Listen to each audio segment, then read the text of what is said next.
एक बार की बात है। एक गरीब औरत थी जिसका नाम आयशा था। वह एक छोटे से गांव में अपने माता पिता और छोटे भाई बहनों के साथ रहती थी। उसके पिता एक किसान थे, लेकिन खेत बहुत उपजाऊ नहीं था और वे अक्सर किसी तरह का गुजारा करते थे। आयशा एक बुद्धिमान और जिज्ञासु लड़की थी। वह अपने आसपास की दुनिया के बारे में जानना पसंद करती थी। वह एक वैज्ञानिक बनने का सपना देखती थी, लेकिन वह जानती थी कि अपने परिवार की वित्तीय स्थिति के कारण उसे अपना लक्ष्य हासिल करना मुश्किल होगा।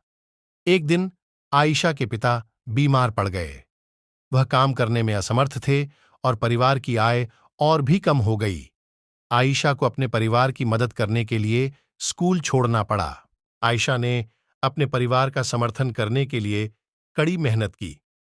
उसने घरों की सफाई और खेतों में काम करने जैसे अजीब अजीब काम किए। उसने स्थानीय बाजार में सब्जियां बेचना भी शुरू किया। अपनी व्यस्त दिनचर्या के बावजूद आयशा ने वैज्ञानिक बनने के अपने सपने को कभी नहीं छोड़ा। वह देर रात तक पढ़ाई करती थी और स्थानीय पुस्तकालय से किताबें उधार लेती थीं। उसने घर पर भी अपने स्वयं के प्रयोग करना शुरू कर दिया।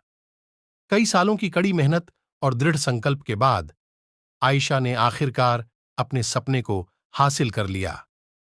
वह विश्वविद्यालय में दाखिला लिया और वैज्ञानिक बन गईं। उन्होंने विज्ञान के क्षेत्र में महत्वपूर्ण योगदान दिया। इस कहानी की सीख। आयशा की कहानी हम सभी के लिए एक प्रेरणा है। यह दिखाता है कि अगर हम अपने दिमाग में रखते हैं और अपने सपनों को कभी नहीं छोड़ते हैं, तो कुछ भी संभव है।